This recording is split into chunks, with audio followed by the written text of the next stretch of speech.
आदाब, सलाम।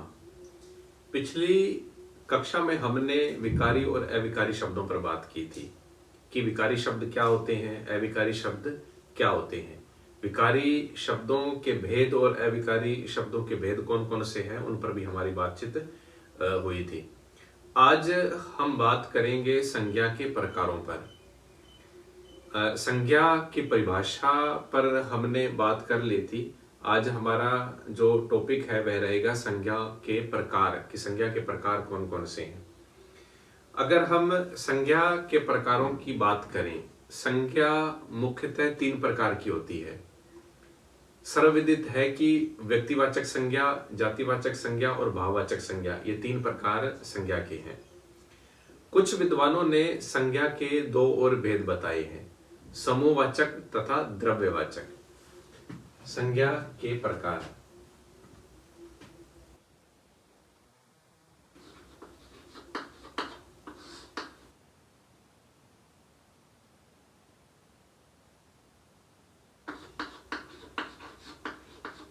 तीन प्रकार होते हैं, 3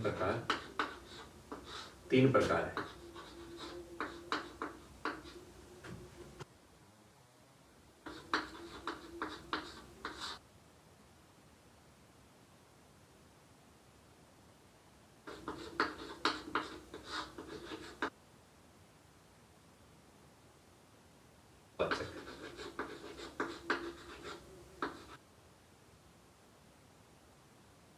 वाचक और भाववाचक। कुछ विद्वानों ने संज्ञा के 2 और भेद बताए हैं। एक तो है समूहवाचक तथा दूसरा है द्रव्यवाचक।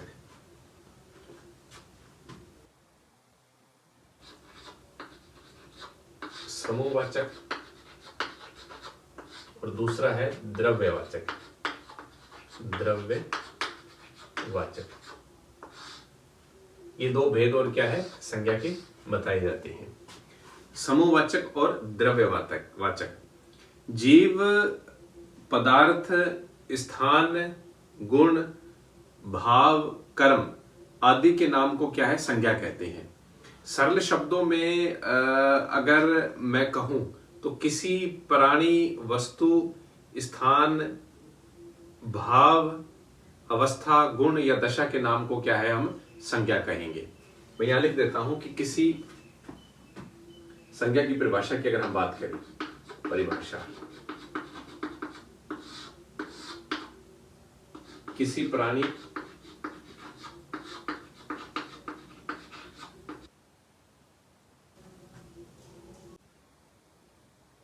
वस्तु, स्थान, भाव, अवस्था और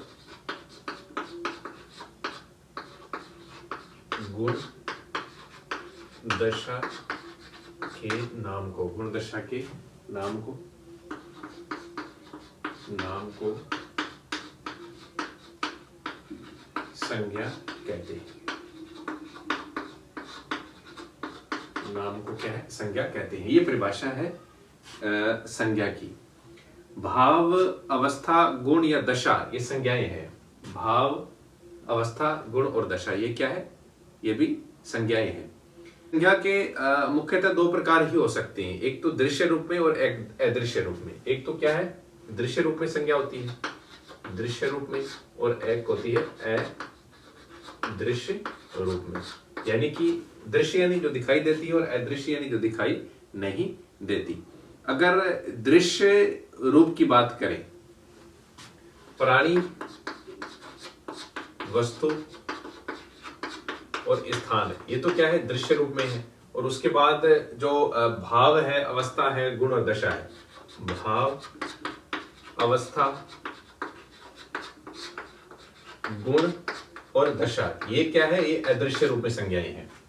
प्राणी, वस्तु, स्थान ये तो क्या है दृश्य रूप में है, और भाव, अवस्था, गुण और दशा क्या है ये अदृश्य रूप में है, जो दिखाई नहीं देती। क्योंकि भाव दिखाई नहीं देते, अवस्था, गुण या दशा ये सब चीजें क्या है हमें दिखाई नहीं देती है। कामता प्रसाद गुरु, जिन्हें व्याकरण आचार्य कहा जाता है, उन्होंने अपनी पुस्तक हिंदी व्याकरण में मूल रूप से संज्ञा के 2 प्रकार माने हैं। एक तो पदार्थवाचक संज्ञा और एक भाववाचक संज्ञा। एक तो क्या है, कामता प्रसाद गुरु, कामता प्रसाद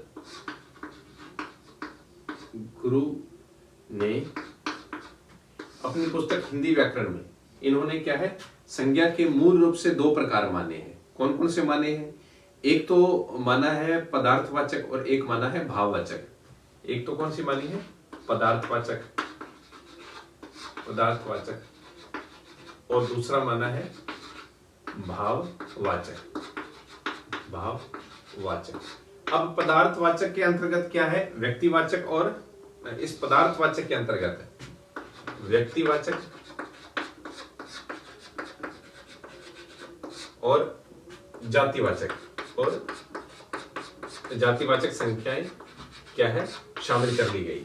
व्यक्तिवाचक और जातिवाचक संज्ञाएं क्या है, इस पदार्थवाचक या यथार्थवाचक संज्ञा में शामिल कर लिया गया। और भाववाचक संज्ञा तो है ही, इसलिए संज्ञा की तीन प्रकार हुए, व्यक्तिवाचक, जातिवाचक और भाववाचक। व्यक्तिवाचक संज्ञा, जातिवाचक संज्ञा और भाववाचक संज्ञा। दृश्य रूप में, अदृश्य रूप में, यानी प्राणी, वस्तु, स्थान, ये तो चीजें दृश्य रूप में है, और भाव, अवस्था, गुण और दशा क्या है, अदृश्य रूप में है। तो मुख्य रूप से संज्ञा के तीन ही प्रकार हैं। अगर परीक्षा में प्रश्न आता है तो मुख्य रूप से संज्ञा की क्या है, तीन प्रकार है, व्यक्तिवाचक, जातिवाचक और भाववाचक। अगर मूल रूप से पूछा जाए या कामता प्रसाद गुरु का संदर्भ देकर ये प्रश्न पूछा जाए तो संज्ञा के दो प्रकार बनते हैं, एक पदार्थवाचक और दूसरा है भाववाचक। पदार्थवाचक के अंतर्गत व्यक्तिवाचक और जातिवाचक दो संज्ञाएं क्या है, इन्होंने आगे और शामिल की हैं, और भाववाचक एक संज्ञा का दूसरा प्रकार है। तो इस हिसाब से क्या है, संज्ञा के तीन प्रकार हुए। व्याकरण आचार्यों ने संज्ञा के तीन प्रकार ही माने हैं, व्यक्तिवाचक, जातिवाचक और भाववाचक।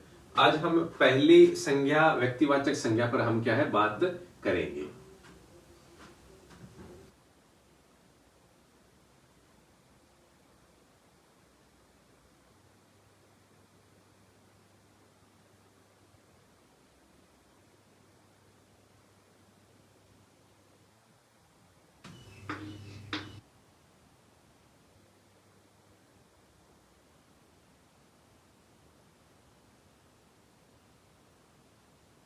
देखो, व्यक्तिवाचक संज्ञा, मैं पहले पृष्ठभूमि आप लोगों को समझाता हूं क्या करके व्यक्तिवाचक संज्ञा है क्या।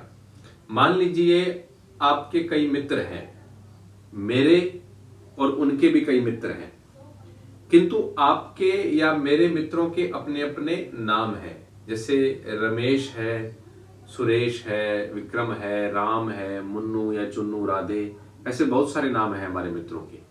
ये नाम विशिष्ट व्यक्तियों के हैं। हर आम व्यक्ति को हम रमेश या सुरेश नहीं कहेंगे। ऐसे नामों की जाति नहीं है। व्यक्ति अर्थात एक का नाम यह है, दूसरे का नाम वह है। नगरों, गांवों, पर्वतों, नदियों आदि के नाम भी विशिष्ट हैं, अर्थात व्यक्ति के नाम हैं। जैसे दिल्ली है, कलकत्ता है, हिमालय है, गंगा है या गोदावरी है, ये सारी जाति के नाम नहीं है, ये एक जगह के नाम है। तो परिभाषा यह बनेगी कि जो नाम एक ही जीव या वस्तु का बोध कराए, एक ही जीव या वस्तु, यानी कि जो नाम एक ही जीव या वस्तु का बोध कराए उसे व्यक्तिवाचक संज्ञा कहते हैं। ऐसा नाम सामान्य नहीं, विशिष्ट होता है, व्यक्तिगत होता है। तो परिभाषा क्या बनेगी व्यक्तिवाचक संज्ञा की, कि जो नाम एक ही जीव या वस्तु का बोध कराए, कि जो नाम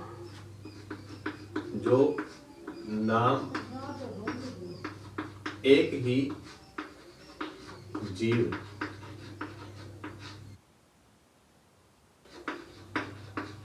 वस्तु का बोध कराए, वस्तु का बोध कराए, उसे व्यक्तिवाचक संज्ञा कहेंगे। उसे क्या कहेंगे, व्यक्तिवाचक संज्ञा कहेंगे। ये जो नाम है, ये नाम सामान्य नहीं होता, ये नाम विशिष्ट या व्यक्तिगत होता है। इसकी पहली जो प्रवृत्ति है जो व्यक्तिवाचक संज्ञा की, कि उनमें जो नाम है वह क्या है, सामान्य नहीं, सामान्य नहीं,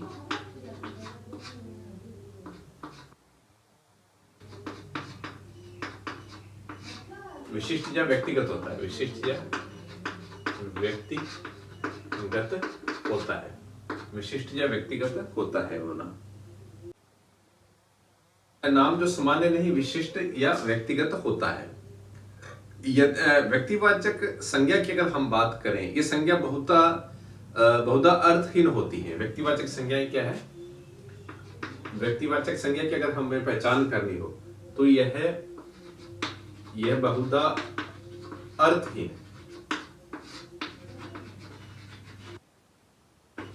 होती है, अर्थहीन होती है, अर्थहीन होती है। व्यक्तिवाचक संज्ञाएं क्या है? बहुधा अर्थहीन होती है।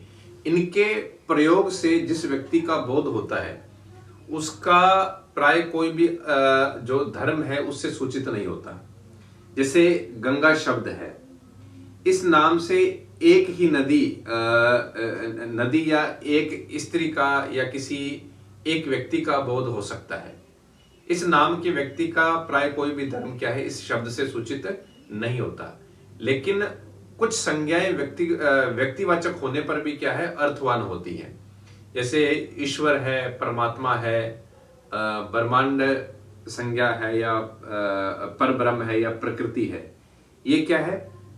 व्यक्तिवाचक होने पर भी अर्थवान होती है। बहुधा ही क्या है? जो व्यक्तिवाचक संज्ञाएं हैं वह अर्थहीन ही होंगी। जब कभी व्यक्तिवाचक संज्ञा एक से अधिक का बोध कराए तो उसे वह संज्ञा क्या है? जातिवाचक बन जाती है। इस पर हम आगे चलकर क्या है संदर्भानुसार बात करेंगे। अगर हम उदाहरणों की बात करें व्यक्तिवाचक संज्ञा की, उदाहरण की, तो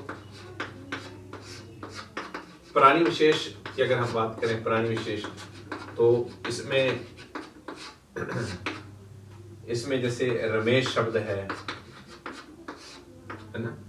जैसे गाय की एक प्रजाति होती है राठी, तो वो शब्द है, या लोकेश गुंजन शब्द है, लोकेश शब्द है। ये सारे के सारे क्या है? व्यक्तिवाचक संज्ञा के अंतर्गत नाम आएंगे। और अगर हम वस्तु विशेष की बात करें, वस्तु विशेष की, तो उसमें जैसे उषा पंखा होता है, उषा पंखा होता है, या टाइटन घड़ी जैसे आजकल लोग बांधते हैं, टाइटन घड़ी। तो ये सब क्या है? किसमें आएंगी? वस्तु विशेष में व्यक्तिवाचक संज्ञा के अंतर्गत आते हैं। या अगर हम स्थान विशेष की बात करें, स्थान विशेष की बात करें, तो जैसे हिमालय है, हिमालय शब्द है, कोलकाता शब्द है, दिल्ली शब्द है। ये स्थान विशेष क्या है? किसमें शामिल होंगे? व्यक्तिवाचक संज्ञा के अंतर्गत शामिल होंगे।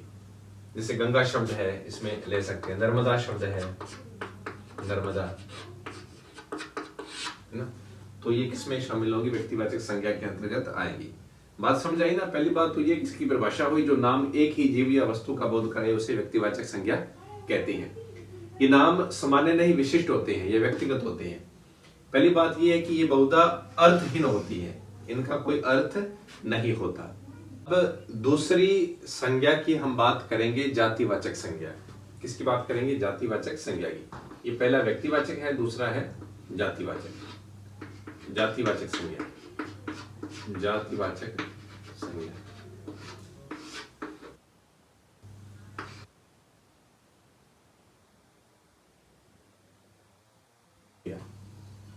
देखिए, संज्ञा की अगर हम बात करें कि जिस संज्ञा से किसी जाति के संपूर्ण पदार्थों या उनके समूह का बोध होता है, संपूर्ण पदार्थों या उनके समूह का बोध होता है, उसे जातिवाचक संज्ञा कहते हैं। प्राणियों में जैसे मनुष्य है, लड़की शब्द है, घोड़ा शब्द है, ये क्या है? जातिवाचक संज्ञा के अंतर्गत आएंगी। वस्तु की अगर हम बात करें, जैसे पुस्तक शब्द है, चांदी शब्द है, दूध शब्द है। स्थान की अगर हम बात करें, जैसे पहाड़ है, नदी शब्द है, भवन या शहर शब्द है, ये क्या है? जातिवाचक संज्ञा के अंतर्गत आएंगे। जातिवाचक संज्ञा की अगर परिभाषा की बात करें तो परिभाषा में जिस संज्ञा से किसी जाति के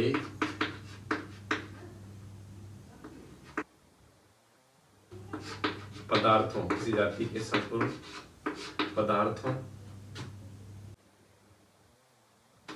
और उनके समूह का, और उनके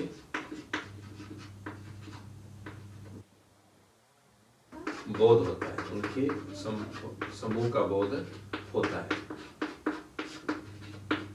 उसको क्या है, जातिवाचक संज्ञा कहेंगे। जातिवाचक संज्ञा की अगर हम बात करें, जैसे मैंने व्यक्तिवाचक संज्ञा के बारे में लिखा था कि ये बहुधा अर्थहीन होती है, तो जातिवाचक संज्ञाएं अर्थवान होती है। क्या होती है जातिवाचक संज्ञाएं? जातिवाचक संज्ञाएं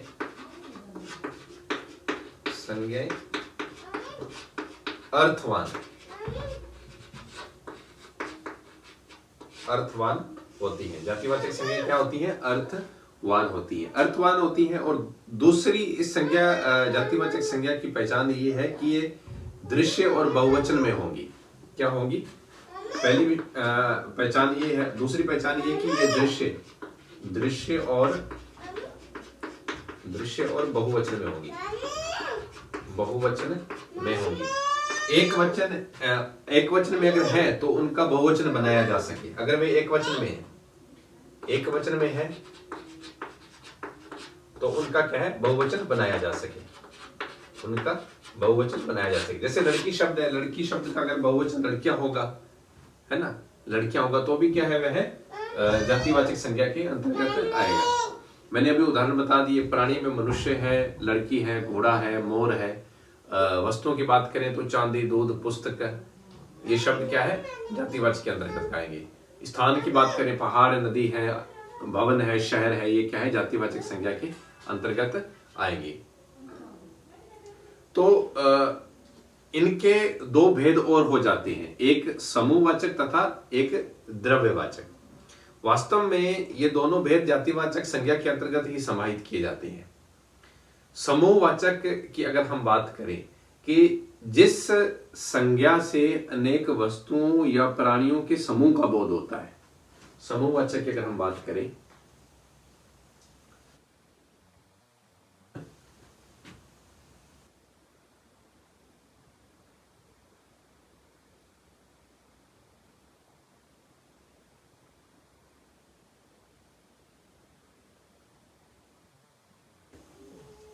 जातिवाचक का ही एक भेद है।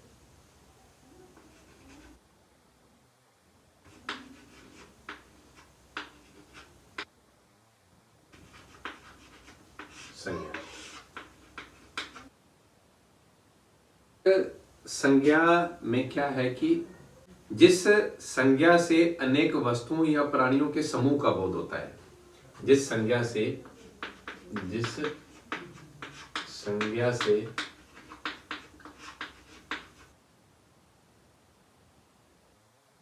या अनेक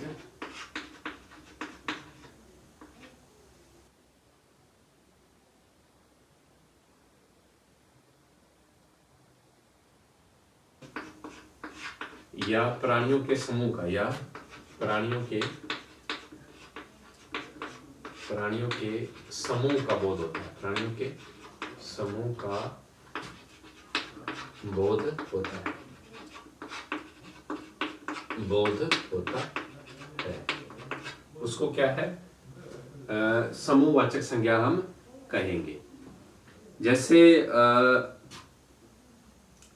संघ शब्द है, परिवार है, संघ शब्द है, सेना शब्द है, भीड़, गुच्छा, हम कहते हैं ना कि चाबियों का गुच्छा या अंगूरों का गुच्छा, मंडली शब्द है।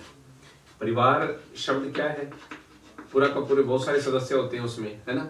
संघ शब्द है, सेना शब्द है, ये सारे का सारा क्या है? समूह है। गुच्छा शब्द है, गुच्छा शब्द है, बहुत सारे सदस्यों का समूह है ये, तो जिस संज्ञा से अनेक व्यक्तियों या प्राणियों के समूह का बोध हो उसको क्या है, समूहवाचक संज्ञा हम कहेंगे।